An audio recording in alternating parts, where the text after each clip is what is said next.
Bom dia, boa tarde, boa noite. Esse é o Dosecast, o podcast de cardiologia da 12 por 8. Eu sou Matheus Prata, estou ao lado do Diandro Mota. Boa noite, bom dia, boa tarde, seja que horas for, estamos com vocês aqui para compartilhar um conteúdo fantástico hoje, né, Matheus? Hoje vamos falar sobre a nova pirâmide alimentar. Agora, em janeiro, a gente teve novas recomendações do governo americano sobre como deve ser o padrão alimentar das pessoas. Algumas boas mudanças, mas muitas controvérsias também. E antes de apresentar a nossa grande convidada para embasar esse tema, a gente tem algum recado, né, Diandro? A gente vinha ansioso por essa notícia. Você sabe, né, Matheus, o quanto que eu já valorizo na prática diária o estilo de vida saudável, né, como o nosso pilar fundamental para promover saúde. E a gente tem o prazer de dizer que nosso Dosecast agora, ele tem a parceria oficial da MEV Brasil. Para quem ainda não conhece, a MEV Brasil, quem é responsável por esse livro que está na minha mão, Cardiologia do Estilo de Vida, ela é a Escola Brasileira da Medicina do Estilo de Vida. Tem várias possibilidades de formação para você que faz consultório, para você que quer mudar o seu modelo de negócio, atuando de uma maneira que talvez seja diferente do que você sonhou lá atrás.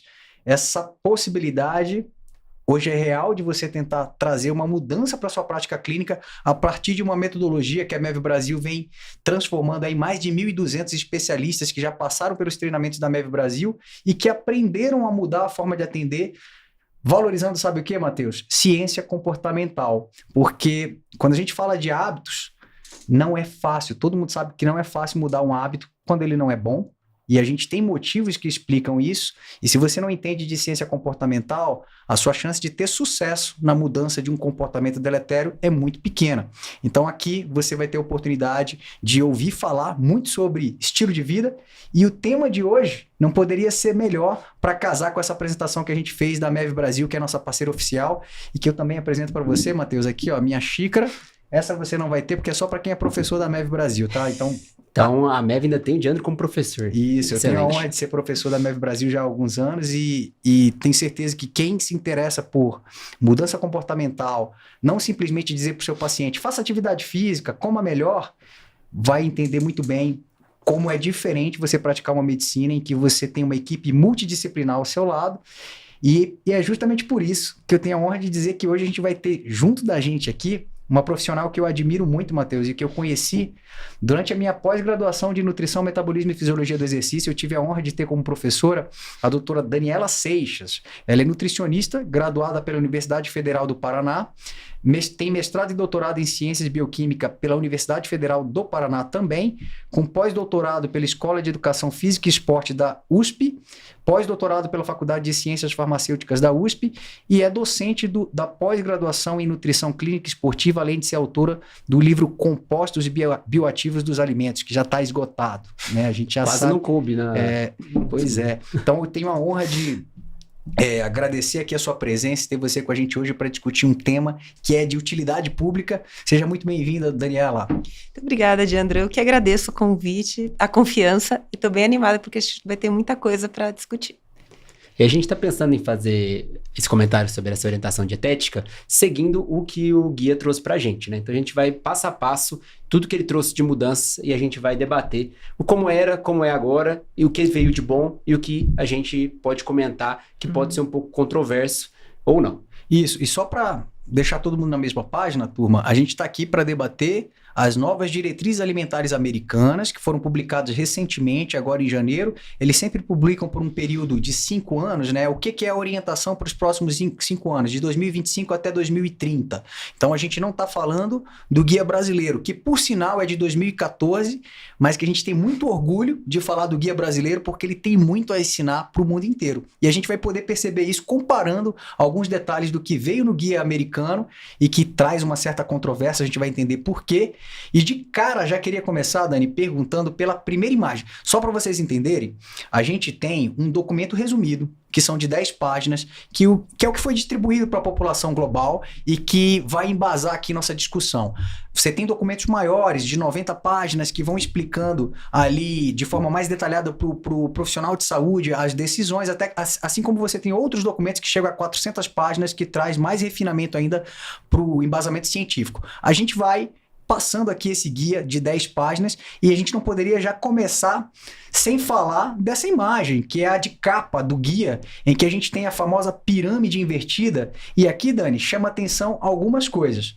Como o foco principal da alimentação é sugerido por essa pirâmide, eu quero que você comente, o consumo não somente de vegetais e frutas, como também de proteínas e laticínios e gorduras que sejam saudáveis. E aí, nessa imagem, do lado das frutas, dos vegetais, a gente tem aqui carne vermelha, junto com queijo, e também ali uma ave. Eu queria que você comentasse sobre esse primeiro achado, assim como o fato deles terem posicionados lá embaixo, como se fosse na ponta do triângulo, invertido, os grãos integrais. Isso incomoda para quem é nutricionista e sabe muito de ciência nutricional quando vê uma imagem como essa? É um pouquinho aterrorizante quando a gente olha essa imagem, porque só para explicar um pouquinho como que se lê, né, essa pirâmide, como se você estivesse lendo um texto. Então, você vai da esquerda para a direita e de cima para baixo, né? Então, o que acontece? Se você segue essa sequência, a primeira coisa que você vai ver é a carne vermelha. É o que se destaca, né? Então, tem carne vermelha, depois tem um queijo ali que parece ter alto teor de gordura, tem o leite integral, tem ovos, tem, enfim... manteiga ali um pouquinho abaixo, né? E depois vem os vegetais. Então, a gente já vê que esse começo está totalmente o contrário do que a gente tem de diretrizes, de recomendação do que é uma dieta saudável, que é o oposto, é plant-based, né? Então, a carne, depois a gente pode entrar em mais detalhes, mas quando for consumida, são quantidades pequenas, né? Então, quando você bate o olho e já está primeiro, já passa a impressão que é o principal nutriente, ou seja, vou começar consumindo carne vermelha, leite, queijo, depois os vegetais. E aí, quando a gente desce um pouco, não melhora muito. Por quê? Aparecem as frutas, ótimo, né? Então, aparecem as frutas, vegetais, acho que esse é um ponto positivo. Mas a manteiga, por exemplo, ela está acima das leguminosas, né? Quando, na verdade, a recomendação não é essa, né? A manteiga, que ela está dentro da cota de gordura saturada, ela até pode ser ingerida, mas é quantidade mínima. Depois a gente fala um pouquinho da conta ali para não passar da recomendação. E a recomendação, quando a gente olha diretrizes, inclusive trabalhos muito robustos, grãos integrais e leguminosas fazem parte da base de uma dieta saudável. E a gente vê que o grão integral ele foi deixado ali quase como era o açúcar na pirâmide antiga, né? Que era uma coisa para você consumir esporadicamente e que vai muito em contra do que a gente tem na literatura, porque o maior consumo de grãos integrais está relacionado com menor mortalidade por doenças cardiovasculares, é uma fonte muito importante de fibras, né, que é o que tem principal ação anti-inflamatória. Então, essa pirâmide, como nutricionista, me causa um certo mal-estar de, se a pessoa de fato seguir, né, quais escolhas alimentares ela vai fazer, né? É preocupante que, apesar desse guia ter algumas boas mensagens, a primeira capa é essa pirâmide, que é totalmente inversa, praticamente, do que a gente estava acostumado. Então, você pensa para uma pessoa leiga, qual a credibilidade dos profissionais de saúde, da ciência, que quando a gente tem uma mudança tão drástica, assim, tão veiculada na mídia como está sendo essas novas recomendações dietéticas, né? A pessoa deve pensar, em que eu vou confiar? Porque uma hora eles falam uma coisa, isso já é muito colocado em pauta, né? Muito uma hora bom. faz mal, outra hora faz bem, de repente a pirâmide se inverte. E um prêmio, Matheus, para quem ficar até o final com a gente, é a gente trazer o que está por trás dos bastidores disso aí. A gente vai comentar no final. Para quem ficar com a gente até o final, vocês vão entender o porquê de ter essa confusão, né? Será que é uma confusão que passou batido num comitê científico? Ou será que tem uma justificativa para isso ter acontecido? Então fica até o final que você vai ouvir. É até perigoso que a gente está sujeito a tomar tarifas, né? De exportações de material da 12, caso a gente comente muitas coisas. Bom, pra gente dar continuidade, algumas coisas foram muito boas, né? E o primeiro tópico do guia é sobre como a comida de verdade, pra gente passar a comer a comida como inteiro e evitar ultraprocessados. E esses ultraprocessados, eles trazem muitas dúvidas, né, Daniela, sobre o que é de fato ultraprocessado? É só o biscoito ou aqueles salgadinhos que estão vendendo no supermercado ou qualquer produto industrializado é um ultraprocessado e a gente deve evitar? Tá, perfeito. Essa colocação, de fato, acho que foi um ponto muito positivo, né, da questão de evitar os ultraprocessados. E o Brasil, ele é pioneiro nesse estudo, porque a gente tem aqui o professor Carlos Monteiro, que está dentro, nos últimos 5 anos, ele tem sido um dos pesquisadores mais citados mundialmente, né, mais referenciados. Ele é da USP, né, professor emérito da USP, e foi ele justamente que classificou, ele que cunhou esse termo de ultraprocessados em 2009, né, então ele colocou uma classificação da alimentação nova, que são basicamente 4 categorias, né, os alimentos não processados, ou os minimamente processados, que é o quê? É o alimento como ele está. É uma fruta, é um vegetal, é uma leguminosa, ou seja, aquele alimento da forma que ele está na natureza, ele é um alimento que não é processado. Se você fizer um corte, uma lavagem, um congelamento, ele ainda é minimamente processado, né? Você não adicionou nada. Então, essa é a categoria 1. A categoria 2 é um ingrediente culinário, que vai ser obtido a partir do alimento, mas já é isolado. Então, é o açúcar, é o óleo, é a manteiga e assim por diante. A categoria 3 é o processado, que seria o quê? Vou pegar algum alimento do grupo 1, vou misturar com o ingrediente do grupo 2 e vou fazer uma receita. Então, por exemplo, eu vou fazer um bolo. Então, vou pegar a cenoura, que é não processado, vou pegar açúcar, farinha, ovo, fermento e vou fazer um bolo. Esse bolo é um alimento processado, né? Porque eu já processei, adicionei ingredientes. E a quarta categoria, que é o ultraprocessado. Qual que é a diferença, né? Se a gente for do processado para o ultraprocessado. Tem várias formas de entender, mas uma forma muito simples tem ingredientes que a gente não tem em casa normalmente, ou seja, são ingredientes de uso exclusivo ou praticamente exclusivo da indústria, né? O que é isso? Os emulsificantes, aromatizantes, corantes, estabilizantes e assim, acidulantes, conservantes e assim por diante. Então, é aquela lista que você olha nomes extremamente estranhos, né? É propionato, é sorbato, siglas que são números que às vezes a gente bate o olho e não sabe o que é. Então, tem um monte desses aditivos, né? Que a gente não tem em casa, obviamente. E qual que é o objetivo disso, né? É normalmente aumentar a palatabilidade, aumentar a visibilidade, então deixar uma cor mais intensa, se é morango tem que ser aquele vermelho, então ele fica visualmente mais bonito, ele fica mais palatável, esse é outro fator, e o terceiro, o tempo de prateleira dele aumenta de forma muito significativa, né? Então você vai ter um produto ali que às vezes fica 1, 2, 3, 4 anos é o prazo de validade, pela quantidade de aditivos químicos que ele tem, né? Então o ultraprocessado, ele se diferencia do processado a partir daí. Então nas aulas eu sempre dou um exemplo que eu falo o seguinte, você pega uma cenoura, é o grupo 1. O açúcar está no grupo 2. Pega a cenoura, o açúcar e outros ingredientes, é o grupo 3. Pega um bolinho pronto de cenoura, é o grupo 4. Né? Então, é bem diferente pela lista de ingredientes que tem. E se você olhar a lista de ingredientes, tem alguns ultraprocessados que chegam a ter 16, 17, 19, 20 aditivos em um único alimento, aditivos diferentes. Então, realmente, aí que está o maior prejuízo para a nossa saúde. Né? Essa aqui é a classificação. E qual seria o principal problema desses ultraprocessados? Seria esses aditivos serem deletérios para a nossa saúde? Ou, por exemplo, a sua composição serem mais concentradas em calorias, em açúcares? Tem alguma correlação relacionada a isso? Sim, são vários problemas, inclusive até para fazer um gancho, no final do ano passado, o The Lancet publicou uma série especial somente sobre os ultraprocessados, uma homenagem ao professor Carlos Monteiro também, e eles fizeram um trabalho justamente, um dos artigos, né, foi mostrando os prejuízos do ultraprocessado. E quais são? São vários, tudo isso que você colocou é verdade, né? O primeiro que a gente tem que entender é a matriz alimentar, porque o ultraprocessado, ele não tem mais a matriz alimentar do alimento original. Ele foi retirado, então foi feito o amido, foi retirada a proteína, então o processo de absorção é muito mais rápido do que de um alimento in natura, ou seja, a extração calórica é muito facilitada, são alimentos macios, né, de fácil digestão, e a extração calórica é muito alta, esse é um problema. O segundo é que, normalmente, eles são hiperpalatáveis, né? Eles estimulam muito o sistema de recompensa.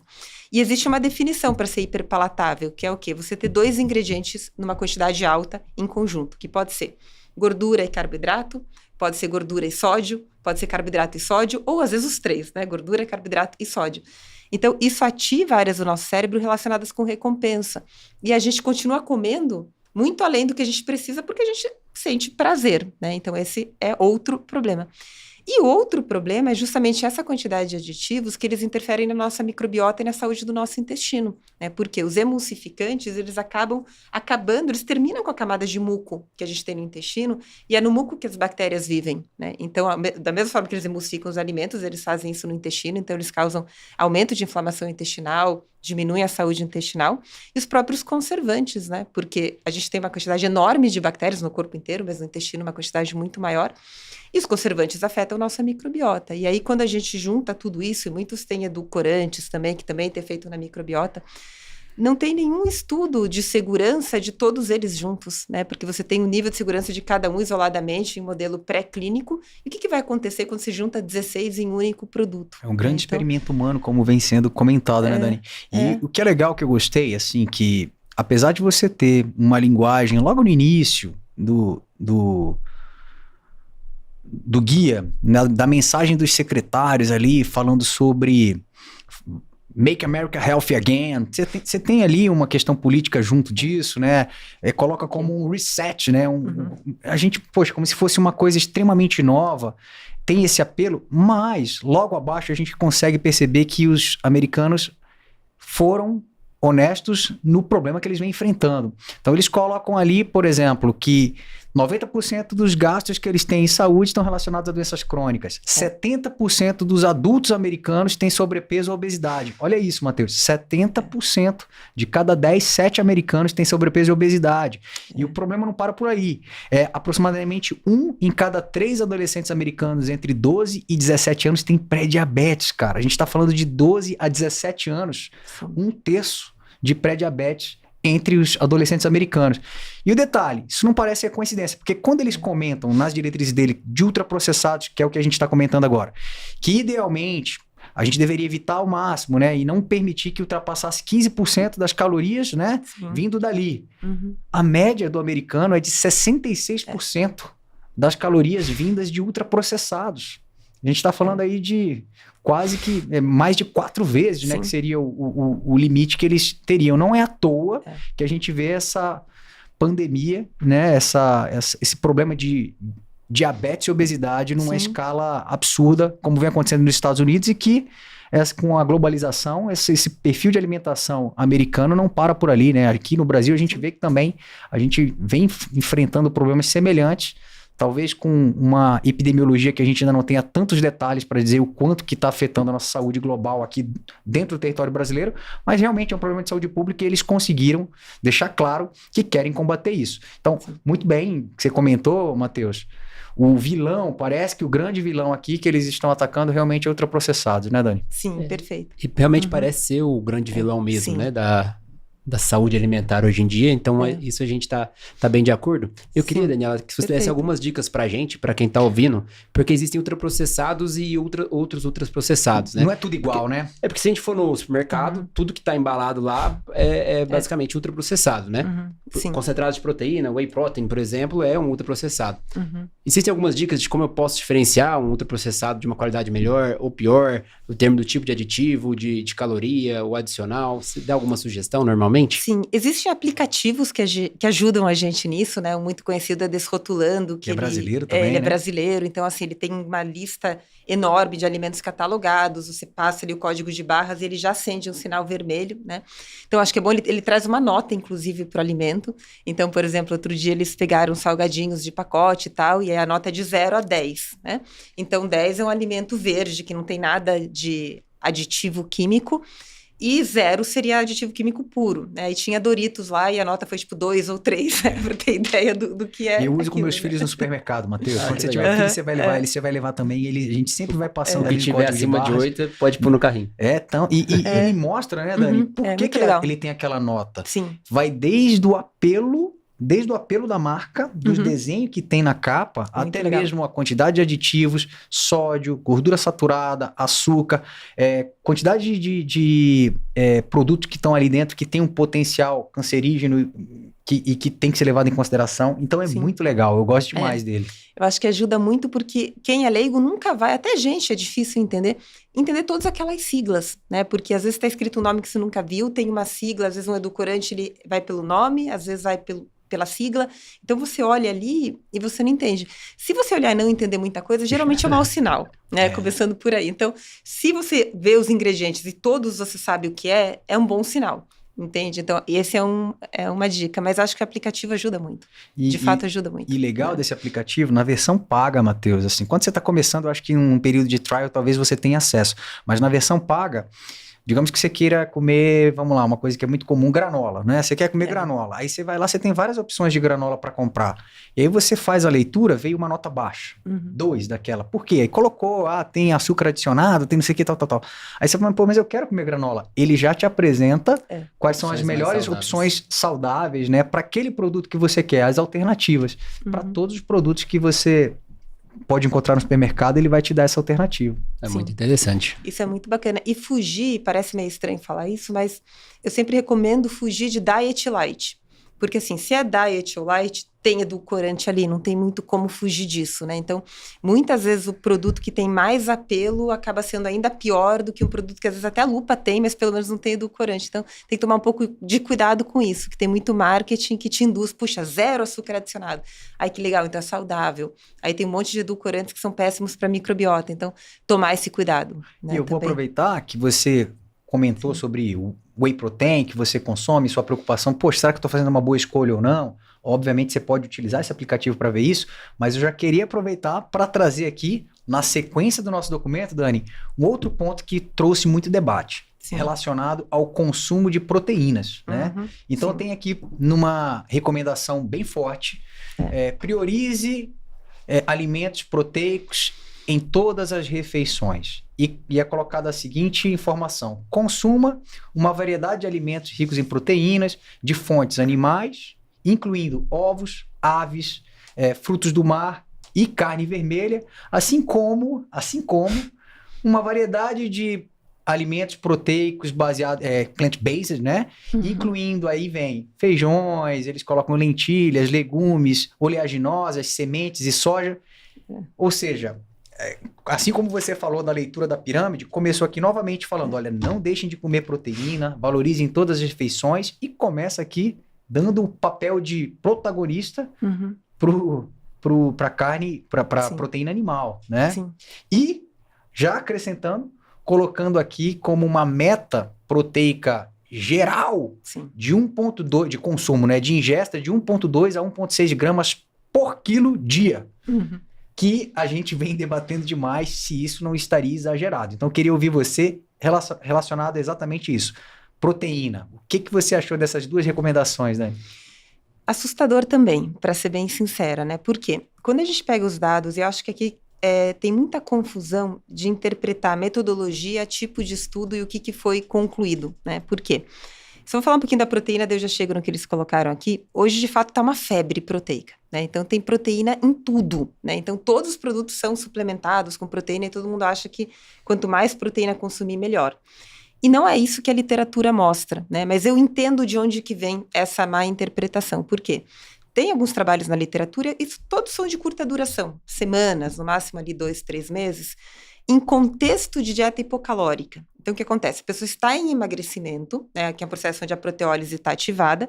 Nesta situação, junto com treinamento de força, ou seja, dieta hipocalórica e treinamento de força, você tem benefícios na composição corporal se a dieta é hiperproteica em comparação à normoproteica, mas são estudos clínicos controlados de curta duração em contexto de dieta hipocalórica. Então, isso virou, dentro das academias e fora, uma febre de quanto mais proteína eu consumir, melhor. E, na verdade, não é assim, porque não necessariamente você está em dieta hipocalórica, né? A gente não recomenda ninguém viver para sempre em dieta hipocalórica. Então, sempre que eu falo nas aulas, eu coloco isso. Se a dieta for hiperproteica, ela tem que ser por um período pré-determinado, e aí chega a segunda parte, cuidando muito da fonte proteica. Por quê? O que eles colocam aqui, de novo, vai totalmente contra as evidências que a gente tem epidemiológicas, que são evidências de longo prazo, né? Porque na nutrição, infelizmente, não tem como você fazer um estudo clínico durante 10, 20, 30, 40, um lifespan todo. Então, a gente tem que olhar, né, as pessoas super longevas, que estão vivendo bem, olhar os blusons, ver o que eles comem, olhar quem está morrendo antes. Então, tem que ser estudo epidemiológico, a gente não tem outra opção, né? O que os estudos epidemiológicos mostram é justamente o contrário do que está aqui como recomendação, que um alto consumo de proteína de origem animal está relacionado com aumento de mortalidade, inclusive mortalidade por doenças cardiovasculares, principalmente, né? E o que é assustador em relação a isso, e essa recomendação, é que os estudos que colocam aumento de mortalidade não chegam em 1,6. eles chegam a 1,2 e ainda o segundo tercio, geralmente é por tercio ou quartil, já tem um aumento significativo. Só que quando você olha esse mesmo patamar, mais ou menos, a gente não está falando de 1,6, está falando de 1,2. De proteína de origem vegetal é o contrário. O efeito é protetivo. Nesse patamar, 1,2. Então, nem precisaria chegar a 1,6. Então, o que eles estão recomendando aqui não tem embasamento científico, porque os estudos epidemiológicos mostram que mais proteína de origem animal é pior. E os estudos que mostram que pode ter, de repente, algum benefício em composição corporal são estudos de curta duração e que nem sequer olham para outros parâmetros, né? Então, não tem como fazer esse tipo de recomendação e dizer que vai ser seguro para todo mundo, pela vida toda, né? 3 meses não representa uma vida, né? E a mudança foi muito drástica, né? Antes a recomendação mínima era de 0,8 gramas por quilo. A 1,2, exatamente. E agora já passou para 1,2 e para 1,6. E é muito difícil, já é difícil, normalmente, você conseguir bater esse 1,4, 1,2 gramas por quilo sem suplementação, por exemplo, né? E o que é interessante que você comentou, Dani, ao mesmo tempo que a gente não tem evidências de que uma dieta hiperproteica, né, batendo ali 1,2 a 1,6 gramas por quilo de origem animal, vá garantir uma proteção maior para qualquer coisa, a gente tem evidências mostrando que isso pode ser um fator que contribua para a aterosclerose acelerada. A gente tem evidências disso. Ou seja, vai ao encontro do que você acabou de dizer, que dietas hiperproteicas, por um período mais prolongado, podem estar associadas ao aumento de eventos cardiovasculares e fica fácil de entender. E olha que a gente está falando aqui do consumo de proteína de origem animal, sem nem levar em conta ainda o que está vindo junto, porque não vai ser só a proteína, né? A gente vai entrar no tópico também falando de gorduras saturadas, mas já aproveitando, Matheus, temos essa polêmica com a proteína, a fonte proteica e também a meta a ser atingida, e também tem logo abaixo a recomendação deles relacionados ao consumo de laticínios ali, né? Então, olha lá, quando consumir laticínios, leite, dê prioridade, né, para o leite integral sem açúcar adicionado. Esse é o primeiro ponto. E o segundo, que eu queria que você também avaliasse, Dani, é aqui, ó. Idealmente, a meta a ser atingida é de 3 porções, né, 3 ingestas ali por dia, como parte de uma dieta, de um padrão dietético de 2.000 calorias por dia. Ou seja, se você tem uma meta de atingir 2.000 calorias por dia, dentro do seu programa alimentar, tente incorporar 3 tomadas ali de leite integral ao longo do seu dia. Queria que você comentasse isso também pra gente. Aqui é uma grande confusão também, eu tenho essa impressão, né? Por quê? Eles também não têm embasamento para isso, né? Primeiro, por que o leite integral ele está substituindo o desnatado? Por que ele seria melhor? Né? Não tem evidência mostrando que ele é melhor, nem que é pior. Na verdade, não tem evidência para nada. Se a gente olhar as recomendações anteriores, era desnatado para evitar o excesso de gordura saturada que vem junto, né, de carona. Depois a gente fala daquele documento oficial maior de 420 páginas, mas ali eles deixam claro que, na dúvida, o ideal seria manter a recomendação do desnatado. Eles deixam isso porque colocam o grau de incerteza que tem em relação às evidências e por algum motivo aqui saiu do desnatado e foi para o integral, né? Então, acho que é uma recomendação também que não tem embasamento, ou seja, não é necessário você consumir 3 porções de leite integral por dia, né? Até porque tem o leite vegetal também, ou seja, a pessoa tem alternativa, né? Não precisa ser o leite mesmo. E por que houve essa troca de desnatado por integral quando não tinha evidência mostrando que ele era melhor, né? Então, tá um pouco duvidoso, sombrio, né? De onde que veio. E logo embaixo eles colocam ali a importância, né, da saúde intestinal, do nosso microbioma intestinal, como que a gente pode nutrir, né, de maneira adequada as bactérias ali que podem trazer benefícios para a gente, protetores, ou às vezes, como os ultraprocessados fazem, você já explicou, a gente acaba selecionando ali bactérias que vão ser pró-inflamatórias e que vão trazer prejuízo. Então, logo embaixo eles colocam algo que é bem sensato, mas acima, nessa recomendação também a gente ficou confuso quando viu isso. Eu achei estranho, assim, em relação aos laticínios, porque eles separaram tanto esse grupo alimentar, né? Porque, assim, é uma fonte de proteína e é uma fonte de gordura também. Sim. Então, assim, se a gente deixar muito bem estabelecido quanto que a gente precisa de cada um, ele entra como uma boa fonte, né? Agora, essa interpretação de querer colocar eles na base também, que soa muito estranho, né? E mais uma vez, não é só a proteína que está indo junto ali, não é só o cálcio que está indo junto ali, são as outras questões que tem envolvidas. A gente não está nem comentando aqui de hormônios, de outros produtos que vão juntos e que, a depender da fase da vida, você tem que ter muito cuidado. A gente vai chegar nesse ponto de falar de populações especiais. Você imagina um vovozinho, Matheus, de 70 anos de idade, né? E que tem um certo grau de doença renal crônica e inadvertidamente tem contato com aquela pirâmide invertida que a gente viu e resolve seguir aquilo. Não sei se vai dar certo. Então, assim, tem que ter cuidado. Na sequência, Dani, eles comentam sobre os vegetais e também as frutas, né? Que devem ser consumidos ao longo do dia, com uma grande variedade de cores, vegetais e frutas que sejam densos em nutrientes. Aqui parece que já vai falando algo que pra gente deveria ser até o ator principal, né? Dessa pirâmide toda e que entra como se fosse no terceiro ato. No terceiro ato a gente está ouvindo falar de frutas e vegetais. E aí, o que a gente tem sobre esse tópico?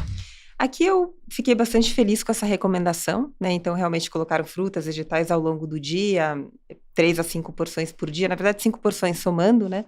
Então, acho que não teve grandes mudanças, porque nas recomendações anteriores já se colocava, né, o famoso 5 a day. Então, acho que eles simplesmente mantiveram, né? Aqui não houve grandes alterações das recomendações anteriores, né? Simplesmente mantiveram.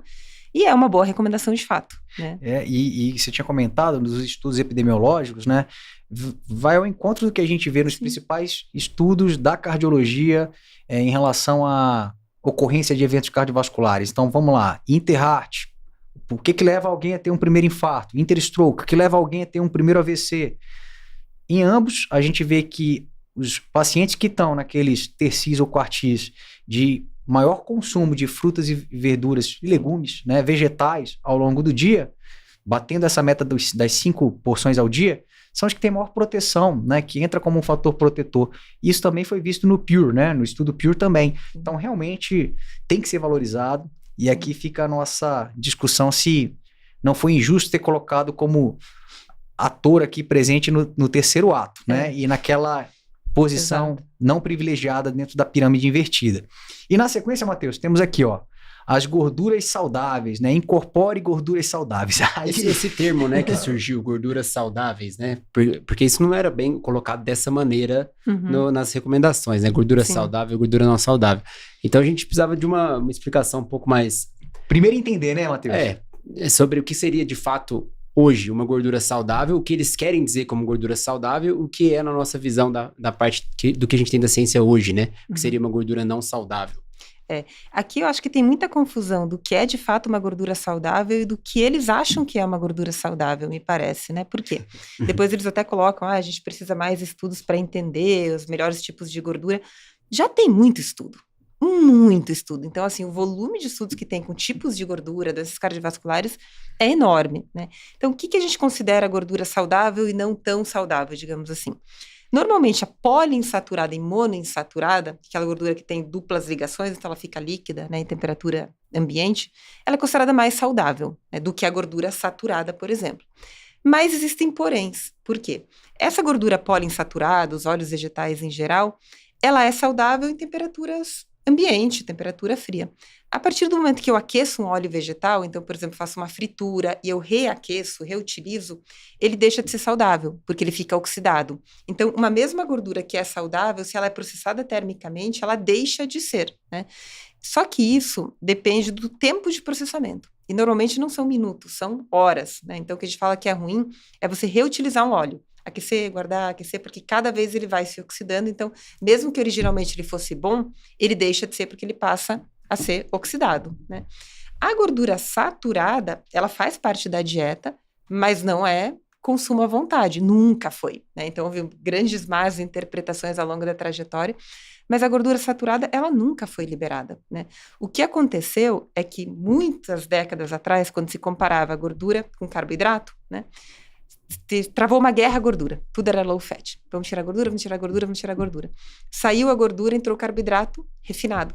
Então, a troca não foi interessante. Foi pior, né? Ficou pior. Quando se comparou tirar a gordura saturada versus colocar carboidrato refinado, se tinha um aumento ainda maior de TG, LDL, então se considerou que essa troca era ruim e a partir daí a gordura saturada estava liberada. Quando nunca esteve. Por quê? Quando você troca a gordura saturada pela poliinsaturada, o efeito é benéfico no perfil lipídico. Isso já se sabia.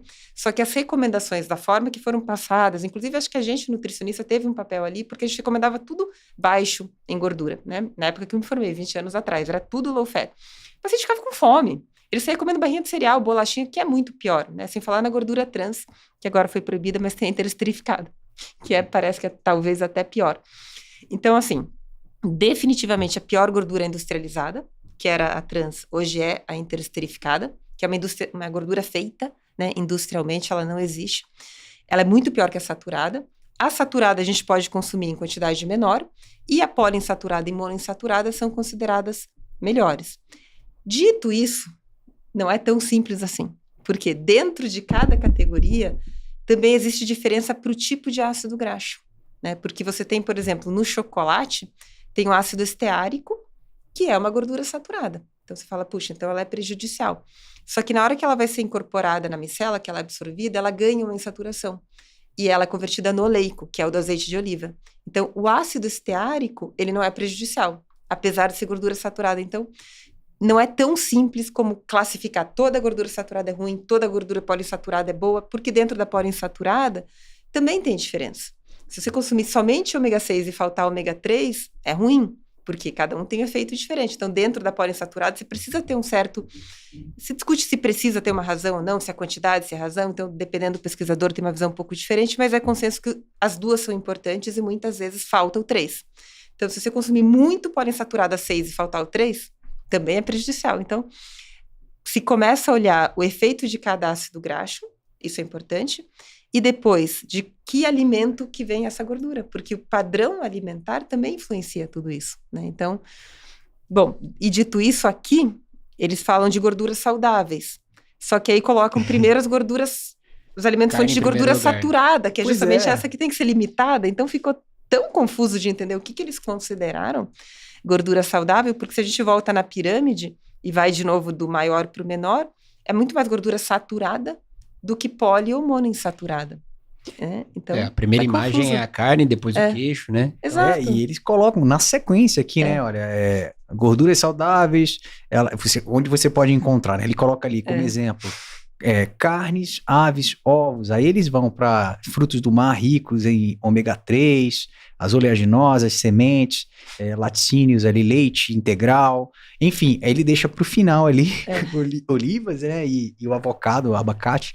Então, realmente parece que tá invertido, né? O negócio... E, em geral, a nossa regra de compreensão, para todo mundo que cresceu estudando, lendo da esquerda para a direita, tem uma certa cognição, entende que o que vem primeiro é mais importante. Exato. Então já traz fica incutindo na nossa mente que, poxa, eu quero comer comida saudável, eu quero gorduras saudáveis. Deixa eu ver o que é saudável. Ah, tá aqui, carne, aves, ovos. Opa, já ficou isso na mente. Né? O que a gente parece ter aprendido nos últimos anos é que a gordura saturada ela não tem que ser demonizada igual a gente demonizou no passado, né? E que ela pode ser encaixada dentro do alimento, dentro da sua dieta. Certo? E que o que a gente fazia nas últimas décadas, que era eliminar completamente, substituir pelo carboidrato, que não deu certo. Inclusive o Pur demonstrou isso muito bem, né? Sim. Que mostrou que o carboidrato, ele teve muito mais associação com mortalidade do que as gorduras no geral, né? Pois é, mas vamos lá, justamente em cima disso, Matheus, acho que vale até a pena a gente fazer um exercício, né? Um exemplo, né, Dani? Porque eles colocam aqui, ó, quando você... for adicionar gorduras nas refeições, priorize os óleos, que são ricos em ácidos graxos, aí coloca aqui azeite de oliva, aí vem na sequência. Outras opções podem incluir manteiga e sebo bovino. Putz, mas banha de porco. Famosa banha de porco. Será que não é... parece que está se contradizendo aqui, né? Se fala que você tem que ter, logo na sequência ele fala... tente manter, não exceder 10% do total de calorias ingeridas no dia de gordura saturada. Será que a gente consegue? Se proteger aqui no final com essa recomendação, porque eles começam com uma narrativa liberando gordura no geral, inclusive saturadas, aí depois no final eles colocam evitar gorduras saturadas melhor do que 10% das calorias. Né? Faz com a gente, Dani, um exercício assim, vamos tentar seguir uma dieta que eles recomendaram, só para ter uma noção, que ela já vai saber de cabeça o percentual que tem de tudo. A gente não vai saber, Matheus, mas ela vai saber, para saber se, se seguir o que eles estão falando aqui, será que já não vai passar em muito desses 10%? Eu fiz esse exercício, e eu fiz esse exercício de uma forma bem cordial, no sentido que eu não exagerei. Então, o que eu fiz? Eu coloquei eu nem fiz aqui, porque fiz menos. Na verdade, eu coloquei uma porção de carne com teor de baixa média de gordura, não peguei uma alta em gordura, no dia inteiro, uma porção só.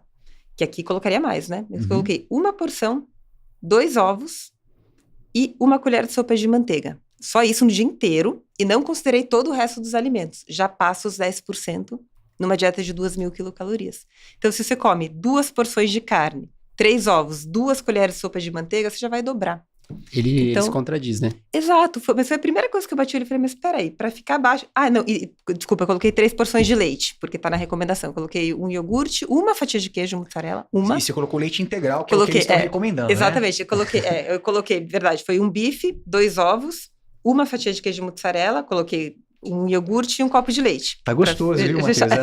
Tá até gostosa a refeição, mas não sei se tá boa pro coração. Então, isso já passou os 10%, mas eu coloquei 100 gramas de bife. Tem gente que come 150 fácil, 2 vezes no dia. Tem gente que come 3, 4 ovos, 2 colheres de manteiga. Então, como aqui tá vindo primeiro, se a pessoa exagerar nas quantidades, ela vai ultrapassar o dobro disso facilmente. E isso, que outros alimentos também têm gordura saturada, que eu nem coloquei na conta. Até o azeite de oliva, que é saudável, ele tem um percentual de gordura saturada. Então, se você fizer... Essa foi conta de padeiro, tá? Eu peguei só a gordura saturada de alguns, mas não considerei tudo, né? Se só isso passou, se eu somasse tudo, passaria muito.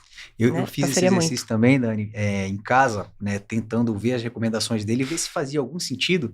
Eu utilizo o MyFitnessPal. Né? Ah, legal, é bom. E ali eu utilizo, não é sempre, eu tenho aquela ideia, Matheus, assim, eu não sou um cara tarado pelos números nisso, não. Eu acho que a gente tem que... aprender. Não precisa ficar contando ali as calorias, mas você tem que estar ciente delas, né? Se você já sabe o que é o padrão habitual que é saudável, poxa, se você segue que você entende ali, você tem um acompanhamento nutricional, tem um nutricionista que já te passou, você não precisa ficar obcecado. Mas eu utilizei justamente para ver, poxa, se eu fosse mudar minha dieta seguindo o padrão deles, e eu fiquei abismado com o tanto que batia de gordura saturada. Não chega nem a 30%, ultrapassa. Então, assim... Realmente é algo que trouxe muita polêmica e incoerência, né, no próprio documento deles. Sim. Na sequência, eles falam do foco em grãos integrais, né, já aqui numa parte mais finalzinha. E eles dizem para priorizar alimentos integrais ricos em fibras. E aqui eu já queria até fazer uma provocação, né, Dani? Eles têm uma tara por proteína nesse documento. Mas se a gente for ver o percentual de adultos que tem uma dieta realmente pobre em proteínas, é muito pequeno. Em contrapartida, o percentual de adultos que tem uma dieta que não bate o mínimo recomendado de fibras, isso aí eu já vou te falar que é um número absurdo. Sim. Então, se tinha alguma coisa pra gente colocar aqui, cara, valorizar, priorizar, pessoal, vocês estão batendo a meta de fibra? Porque eu vou te falar, se a gente for fazer entre a gente mesmo aqui, lá no nosso time da 12, a gente vai encontrar, com certeza, né? Porque a nossa alimentação eu não sei não se dá eu tanta atenção. Pois então. E aí, o que a gente tem para falar um pouquinho sobre isso, Dani, dos grãos integrais? Aqui eu achei também contraditório, né? Porque ele fala de novo, priorize, né? Grãos integrais ricos em fibras de 2 a 4 porções, mas quando você olha na pirâmide, ele tá ali abaixo do tracinho do tipo quase não consuma, né? Você viu? Ele ficou ali, colocaram até um tracinho ali e ele tá embaixo, então... Eu fiquei, como que a pessoa vai entender isso, né? Ele tá aqui, né? Então eles colocaram ali embaixo, quase como era o açúcar antigamente. Então a pessoa não vai consumir, né? Vai consumir muito mais do resto do que dos próprios grãos integrais que têm relação inversa, né? Com doenças cardiovasculares, a fibra é extremamente importante. Então aqui eu acho que também ficou extremamente controverso, né? Como as outras recomendações deles, né? Eles colocam uma pirâmide e falam outra coisa, né? Sobre a escolha dos carboidratos, né? Eu acho que a ideia do carboidrato refinado com o alimento processado às vezes se mistura. Sim. Né, Daniela? Você poderia explicar pra gente? Sim. Porque o que acontece, que talvez gerou confusão aqui, é que muitas vezes o carboidrato, ele tá no alimento ultraprocessado.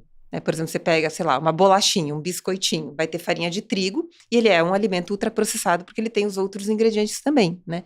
O que seria o grão integral seria, por exemplo, a aveia, o arroz integral, o trigo 100%, né?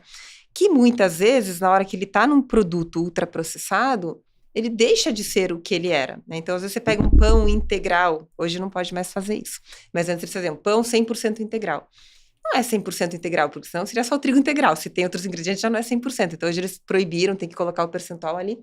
Mas muitas vezes você olha aquele pão 100% integral e ele que não é mais 100%, mas apesar de 20%, 30%, mas ele ainda é um ultraprocessado, porque ele tem um monte de conservantes, principalmente, emulsificantes. Então, aqui a gente volta do o que eu faço, né? Como que eu fujo disso? E o que eu vou falar é o que está no nosso guia alimentar. Porque o nosso guia alimentar é dos mais elogiados no mundo inteiro, que é para você utilizar, fazer o máximo possível de alimentos em casa, né? E a gente esquece de fazer isso, é muito difícil. E não é muito difícil. Então, por exemplo, eu passo para os pacientes uma receita de um pãozinho de aveia, que vai aveia, pode ser farelo de aveia, ovo, iogurte e fermento, só. Você mistura e põe no forno. Então, assim, não tem que ter a fermentação, todo o dote culinário, e não tem nenhum conservante, por exemplo, né? Eu não tenho tempo para cozinhar. Chama uma pessoa que ela vai uma vez a cada 15 dias, faz um monte de coisa para você, congela. Então, a gente consegue comer melhor se isso for uma prioridade. Sempre tem uma forma, né? Tem padarias que fazem pães, né, de fermentação natural, sem conservantes. Em São Paulo tem muitos lugares assim. Então, a gente tem que procurar. No começo é chato, né? Quando alguém vai começar uma dieta, fala, nossa, dá um trabalho. Depois não. E mais uma vez hábito, né? E eu vou aqui, lançar a mão mais uma vez do que a gente, nos nossos treinamentos da MEV Brasil, Matheus, a gente tem, numa das mentorias que a gente faz, sobre a avaliação clínica do paciente, Dani, a gente busca entender para cada pilar da saúde, por exemplo, alimentação, movimento, gerenciamento de estresse, ansiedade, sono, tóxicos, relacionamentos sociais. Para cada um desses pilares, a gente tenta avaliar o paciente num mnemônico que a gente chama de CHA. Conhecimentos, habilidades e atitudes. O que ele tem de conhecimento sobre alimentação saudável? O que para ele é um prato saudável? Aí ele vai dizer, às vezes você vai ver um paciente que tem muito conhecimento, mas aí você vai perguntar para ele, você sabe preparar então seu alimento? Ele não tem a habilidade. E aí ele tem que ser incentivado e você tem que ter ferramentas de mudança comportamental para que ajude ele a aprender novas habilidades, para que aquele conhecimento que ele já tem, ele possa aplicar e de repente você ainda tem que ver a atitude, porque tem muita gente que tem conhecimento, tem habilidade, mas tem uma atitude de esquiva ou de negação. Eu sei que é importante fazer em casa, eu sei que eu posso melhorar, mas eu não quero, apesar de eu ter habilidade. Isso é legal, porque desde que eu comecei a vivenciar muito essa filosofia, para mim é uma filosofia, uma forma de você viver baseado no estilo de vida saudável. Algumas coisinhas eu fui incorporando até para tentar mudar nisso, sabe, Dani? Por exemplo, todo sábado de manhã é o dia que eu pego os filhos pra gente ir na feira. É muito legal. Pra comprar ali tudo fresco e eles aprenderem como que escolhe. Exato. Como é que você escolhe tomate? Como é que você escolhe cebola? Essas folhas aqui, o que é cada uma dessas folhas? Rapaz, é impressionante você ver como tem muita criança que não sabe mais nem o nome das verduras e legumes, né? Não é só criança, não. Não, é verdade. Eu tava pensando nisso, mas aí, isso vai ficando tão legal, que depois, Matheus, a ideia é cozinhar em família, cara. Meus filhos chegaram de viagem essa semana, eles estavam de férias até pouco tempo. Poxa, foi uma diversão, porque no dia que eles chegaram, na noite que a gente estava junto, a gente foi cozinhar em família. Foi junto eles foram, compraram e cozinharam. Não, então. E aí você tem que ver a Clarinha, com 8 anos ali, dominando tudo. Então, assim, isso é importantíssimo, Dani. Eu gostei demais do que você falou, de lembrar disso, Matheus, para você tentar melhorar, lembre-se que dá para você fazer em casa. Dá para você fazer boas escolhas na hora de comprar, na hora de preparar. E você vai garantir que aquilo é saudável. Quem come muito fora talvez vai perder um pouquinho desse controle, né? Muito. Você não sabe como está sendo preparado aquele alimento, né? Por isso que eu falo, prepara em casa. Se você realmente não puder, coloca alguém na sua casa, com seus ingredientes para preparar ali, porque você sabe o que está ali. Quando você compra até comidas, entre aspas, saudáveis, a gente nunca sabe se de fato né? Porque tem a questão do custo. O azeite de oliva é mais caro. Será que de fato aquele prato foi feito com azeite de oliva ou foi... Então, assim, eu acho que o ter em casa e que isso seja a base da sua alimentação é importante. E o comer fora, eventual, vai ter, não tem problema, mas o comer em casa faz muito sentido, é muito bom esse hábito, né? E muito bom. E chegando aqui na parte quase que final do documento, eles trazem uma informação muito importante: limitar o consumo de alimentos altamente processados, açúcares adicionados e carboidratos refinados. E uma coisa que eu achei interessante que vale a pena você trazer essa dica para quem está ouvindo a gente, Dani, em relação a como a gente reconhece, como a gente não cai em armadilhas para saber que aquele produto tem açúcar adicionado, porque às vezes não vem ali descrito de uma maneira fácil de ver, vem com outros nomes e que a gente, se não estiver atento, cai em armadilha. Então, se você puder fazer um breve comentário sobre esse tópico, né, você já tinha falado lá atrás, né, já falou agora um pouquinho de carboidratos refinados, mas queria que desse essas dicas pra gente sobre como identificar e o que você achou também dessa parte dos alimentos ultraprocessados e com açúcar adicionado. Olha, aqui eu acho que é uma das áreas que vai ser mais difícil não dar confusão, mas eu vou tentar, porque assim, a própria rotulagem que teria que melhorar a nossa vida não está melhorando, né? Porque o que acontece? Aqui eles colocaram os açúcares adicionados. A gente tem que entender o que é açúcar adicionado e como que a indústria consegue dar uma volta ao redor disso, né? Por quê? Por definição, um açúcar adicionado é mono ou disacarídeo. Então, vai ser glicose, frutose, sacarose, xarope de milho rico em frutose, mel, agave, etc. Então, tudo isso é um açúcar adicionado porque é um mono ou um disacarídeo. Só que, se ele é um polissacarídeo, ele não é um açúcar adicionado. Então, o que a gente tem? A maltodestrina. A maltodestrina é um polímero de glicose. A absorção dela é rapidíssima. O pico glicêmico dela é muito rápido, como um outro açúcar. Então, um determinado alimento, ele pode não ter um açúcar adicionado por definição, mas ele tem um monte de maltodestrina que a indústria coloca, e ele vai ter o mesmo impacto de um açúcar adicionado. Então, isso é algo que a pessoa tem que, de fato, aprender a ler, porque o que a gente conhece como açúcar, glicose, sacarose, açúcar, etc., vai ser açúcar, mas a maltodestrina, que não é um açúcar, tem o mesmo efeito do açúcar, esse é um ponto. E o outro, que é a própria questão da lupa, né, alto em açúcares adicionados, quando a gente olha de longe parece que é bom, mas não é necessariamente bom. Por quê? Qual que é o critério para ter lupa? Um alimento sólido é 15%, vai até 14,9 não. Seria 15 gramas de açúcar por 100 gramas de alimento. Ninguém come 100 gramas de alimento, né? Então, o que acontece? Você pode pegar um iogurte, né, que não tem a lupa, porque tem 13 gramas de açúcar a cada 100, você toma 12 gramas de iogurte, foram 26 gramas de açúcar sem lupa. Você está com a consciência tranquila. Você pode pegar uma balinha que tem a lupa, porque em 100 gramas tem 16 gramas de açúcar, a balinha que você come tem 1 grama, você ingeriu 0 ponto alguma coisa, não vai ter impacto nenhum. Então, essa lupa, infelizmente, não ajuda, porque ela deveria ser por porção comestível. Então, você pega um todinho, não tem a lupa.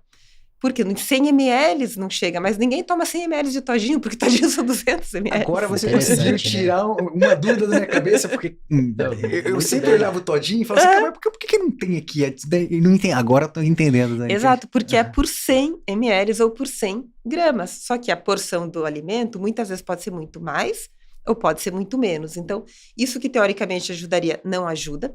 Então, às vezes você tem, por exemplo, um achocolatado. Eu vi isso uma vez na Espanha, porque aqui eu não encontrei. Era um achocolatado que era 70% cacau, ou seja, muito bom. E ele tinha lupa. Só que, em 20 gramas, que é o que você consome, você não come 100 gramas de achocolatado, você tinha 3 gramas de açúcares adicionados. Enquanto que no Toddy você tem 90% de açúcar, só que os dois têm a mesma lupa. Então, ele pega dois alimentos completamente diferentes, porque num você tinha 3 gramas, no outro você tinha 20, para a mesma 19, vai. Mas 3 contra 19 tem muita diferença. Aí a pessoa olha lá no carrinho de lupa por lupa. Então os dois com a lupa. Lupa por lupa, eu vou comprar o mais barato. Daí a importância de você utilizar ferramentas de tecnologia, como a Daniela citou, né? Do desrotulando, que te ajuda a não cair em armadilhas, né? Porque realmente existe todo um malabarismo para que possa parecer que aquilo não é tão ruim quanto é, né? Ou melhor, parecer que aquilo é saudável até às vezes, né? Com imagens bonitas e tal. Mas é isso. Eu acho que a gente tem que estar muito atento. Sim. Esse é um problema sério. E indo para o próximo tópico, acho que você vai ficar chateado com esse aqui, Matheus. Foi uma boa mensagem, né? Que eles trouxeram sobre a limitação do uso do álcool. Isso. Foi a última recomendação. Porque antigamente eles colocavam dose mínima segura. Uma dose ao dia para a mulher, 2 doses ao dia para o homem, e que não é uma pouca quantidade, né? Eles colocavam seguro eu tomar uma latinha de cerveja todos os dias. Mas uma pergunta, se a gente sabe que não tem limite de segurança, deveria estar aqui? Então assim, tipo, como, recomendação, limitar. Limite de cigarro. Exato, entendeu? Essa é a minha pergunta, eu não sei, mas tudo bem, vamos lá.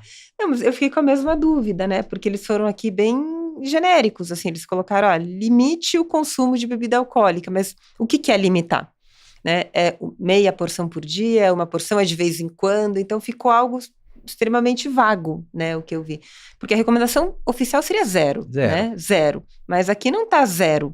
Aqui está limite. Então fica ao critério de cada um o que é limitar, né? O que eu entendo como limitar, o que você entende. Né? Podia ter sido mais objetivo. Eu acho, né? que sim. Evite ao máximo. É. Ou não colocar nada, né? Porque igual a gente comentando vários outros alimentos, grupos alimentares que podem ter semelhantes ao álcool aqui, que a gente não cita, né? Logo abaixo eles fazem comentário sobre o sódio, né? Uhum. E o que você achou desse daí, Dani? Eu acho que o sódio eles mantiveram. Aqui eu não vi grandes novidades, né? Eles colocaram apenas a questão do indivíduo altamente ativo, que aí vai precisar uma quantidade maior, dependendo do volume de suor, que faz sentido. Mantiveram 2.300 miligramas por dia, então eu não vi grandes mudanças. E depois foram por faixa etária, que acho que... E falando em faixa etária, a última parte do documento é justamente ele trazer essa diferença das recomendações por faixa etária, né? Traz para as crianças, adultos e idosos, que cada um tem a sua recomendação específica, isso é bem interessante também. Uhum. E agora, como a gente está chegando no final, Diandra, eu queria que você trouxesse aquela... A polêmica? A polêmica. Antes da polêmica, eu só queria... Já não deixa de ser uma polêmica, né? Porque a gente vê que eles colocam lá no final, bem no final, indivíduos que têm doenças crônicas, né? Faz alguns comentários que seguir esse guia vai ajudar a prevenir o início ou vai deixar mais lenta a progressão de doenças crônicas, e especialmente doenças cardiovasculares, obesidade e diabetes tipo 2. O que você tem para falar para a gente sobre isso, antes de entrar na polêmica maior? Que se você seguir exatamente esse guia, você vai ter um risco aumentado de doenças cardiovasculares, obesidade e diabetes tipo 2, porque está totalmente em contra o que a gente vê de padrão dietético saudável, né? E logo abaixo eles fazem comentários sobre vegetarianos e veganos, e o detalhe... Enquanto eles têm uma posição que quando falam sobre os alimentos ricos em proteínas, né, vindo de fontes animais, eles não mostram o que pode vir de perigo associado a isso, ou possíveis deficiências associadas, como do próprio magnésio e de fibras. Sim. Mas aqui, quando vai falar de vegetarianos e veganos, parece que é o anúncio do apocalipse, não é isso, Dani? Nossa, eu vi aqui e falei, de onde eles tiraram isso? Porque assim, se de fato tem algo aqui que você tem que se preocupar, o único que de fato é a vitamina B12, isso ninguém contesta, assim, o vegano, né, o vegetariano às vezes nem vai ter problema com isso. Todos os outros micronutrientes não, e alguns é o contrário. Por exemplo, se a gente olhar potássio, o vegano e o vegetariano consomem muito mais potássio do que o onívoro, porque ele está presente nos vegetais, nas frutas principalmente. O magnésio é a mesma coisa, está muito mais em alimento de origem vegetal, né? Então a gente olha aqui, eles pegaram uma lista, niacina, né? Então assim, não tem riboflavina, também tem um monte de alimentos de origem vegetal que tem, então assim...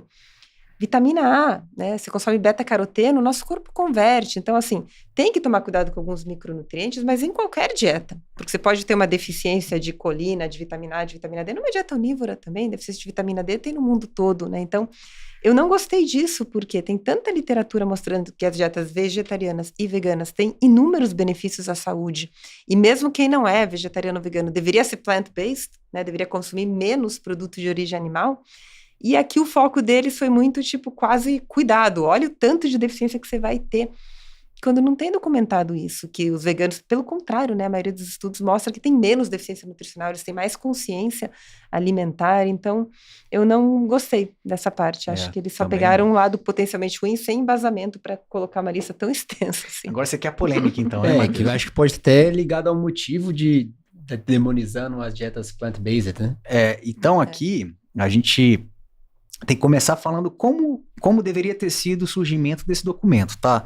Então, lá em 2023, foi formado um comitê de técnicos, né? Especialistas, cientistas, estudiosos da nutrição, com 20 membros, que se reuniam semanalmente, à distância, pelo menos 2 vezes por semana. Depois eles tinham reuniões também presenciais em grupos lá em Washington, e a missão deles era compilar tudo que tinha de evidência sobre nutrição para que pudesse produzir um conteúdo que realmente pudesse refletir o que a ciência tem para apresentar. Finalmente, né? Algo Isso. Que juntasse tudo e pudesse dar alguma orientação. Tinham grandes nomes dentro desse comitê. Obviamente, quando você tem um grupo de 20 pessoas, você vai ter um certo grau de conflito de interesses por parte de alguns deles. Alguns são ligados a algum determinado ramo. Você pode ter, dentro desse grupo, veganos, pode ter onívoros, mas não só o que a pessoa acredita, mas, de repente, ligado até financiamento externo, que é aí que chama mais atenção. Você pode ter, mas isso foi balanceado dentro desse grupo inicial de 20 especialistas para que tivesse o cuidado de que fosse um documento puramente científico, sem qualquer viés político ou ideológico. O que aconteceu, Matheus? 2023, 2024, essas reuniões aconteceram e eles produziram um grande documento, inclusive com uma visão de equidade nutricional, levando em consideração que a população é heterogênea. Esse documento priorizava realmente uma dieta plant-based, baseada no que a gente tem de maior evidência, colocava o peso ali dos alimentos da proteína de origem animal, as preocupações que tinham com gordura saturada, dos laticínios, enfim, tudo aquilo era muito bem balanceado naquele documento original, mas quando teve a mudança, né, de 2024 para 2025, mudança do governo dos Estados Unidos, com isso também vem mudanças estratégicas ali de confiança entre os secretários que fazem toda a governança desse conteúdo que vai ser apresentado para a população americana. E, pelo que a gente viu de entrevistas de membros desse comitê, como Chris Gardner, de lá da Stanford University, aquele grande pesquisador que fez o trabalho com os gêmeos idênticos, fantástico o trabalho dele, ficou claro que aquele documento extenso que foi produzido em 23 e 24, ele foi engavetado, foi substituído produzido por um comitê bem menor, em que você tinha 90% dos membros com conflitos de interesse ligados diretamente à indústria de carne e laticínios. Nossa, coincidência. E que fatalmente culminou com a omissão de grande parte do conteúdo que tinha sido originalmente produzido e com novos conteúdos que não tiveram um embasamento científico apresentado até o momento. Não tem embasamento científico apresentado. A ponto do Chris Gardner dizer que essa é a experiência que ele teve de maior obscuridão. Ele falou assim, eu nunca tive eu nunca vi nada tão opaco como o que eu estou vendo agora com a publicação dessas diretrizes. E aí a Dani até compartilhou comigo um documento, né, Dani, do que aconteceu, né, com o movimento que está sendo feito nos Estados Unidos para tentar trazer luz a esse momento e ver se consegue embargar essa publicação, não é isso? Sim, exatamente. O Chris Gardner, inclusive, você deve ter visto, né? Ele estava pé da vida no Instagram, falando que foram 1000 horas dedicadas. Esse documento, ele tem 421 páginas, né? E tem embasamento para tudo, e de repente foi substituído por 8 deles com conflitos de interesse, né?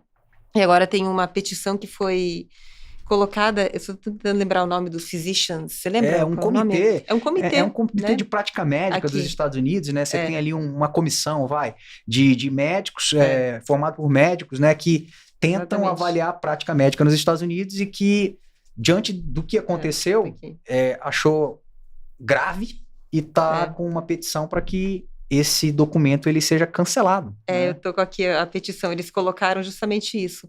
Eles colocaram do trabalho que tinha sido feito, né, desse report maior, né, que tudo isso ficou obscuro, e quando foi feito justamente o novo comitê, vieram recomendações diferentes da que tinha e que não está claro de onde saiu essa ciência, entre aspas. Eles estão pedindo que esse documento ele seja anulado. Então, são mais de 15 mil médicos, né, que participam, e eles estão pedindo, esse Physicians, o Comitê de Médicos para Medicina Responsável, o nome do grupo. E eles estão pedindo que seja anulado esses DGAs agora, justamente por não saber de onde vêm essas recomendações. Eles colocam aqui, inclusive, nesse documento, o nome de cada um dos 9 e qual é o conflito de interesse. Aí você vê que de 9, 8 tem conflito de interesse. Então, perfeito. E eles colocam, ter algum conflito de interesse faz parte, mas não pode ser a maioria, né? Então, existe regra, né? Existe regra, isso, né? Porque você tem uma proporção dos envolvidos que, até determinada proporção, é aceito para que aquele documento não seja classificado como algo possivelmente enviesado. Mas eles superaram muito quando de 9 e 8 tem conflito sério. E é interessante que um outro ponto que eu vi dos comentários que eles trouxeram é que o documento ele era tão rico a ponto de trazer reflexões sobre a saúde planetária e sustentabilidade. Exatamente. Algo que simplesmente não teve uma vírgula, não teve uma frase sobre isso nessa nova diretriz, né? Sim. E aí, Matheus, eu acho que agora fica claro pra gente, dá pra entender por que aquela pirâmide invertida tá aparecendo naquela sequência, né? Nos resta torcer para essa petição sair, né? Apesar Sim. de que acho improvável disso acontecer, né? Com a opinião de vocês. Muito difícil, né? Algo do governo tal voltar atrás. Mas- E esse é o perigo. Esse é o perigo. A gente não tá aqui pra falar de política, eu não tô aqui pra dizer, poxa, qual que é a linha que cada presidente deveria seguir. Isso não compete a gente tá aqui como técnico, né? A Daniela como nutricionista, eu e você como cardiologista que querem aprender mais de nutrição.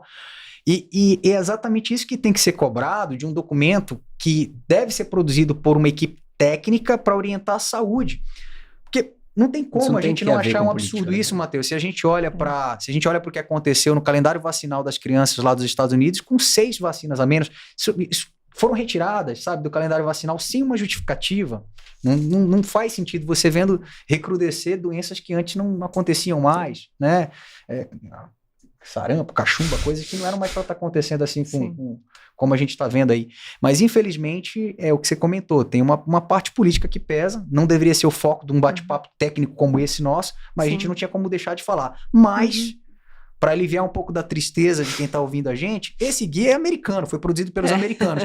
A grande preocupação qual que é? Porque, geralmente, o que é produzido lá ganha escala global, como se fosse a referência a ser seguida. Sim. Ganhou mídia internacional. Internacional. Sim. Mas, Aqui no Brasil isso foi divulgado como as novas orientações dietéticas e em alguns lugares até como as boas recomendações, né? Sem esses pontos. Eu acho que é por isso que essa é a importância desse episódio, Diandro, porque vai chegar o paciente no nosso consultório Sim. e ele vai questionar isso. E aqui a gente tentou dar, com a ajuda da Daniela, todos os argumentos que a gente tem que ter na hora de interpretar essas novas orientações, que sim, tem suas coisas boas, mas muitos cuidados em E você alguns sabe pontos. que a gente pode falar com eles, para eles, com muito orgulho?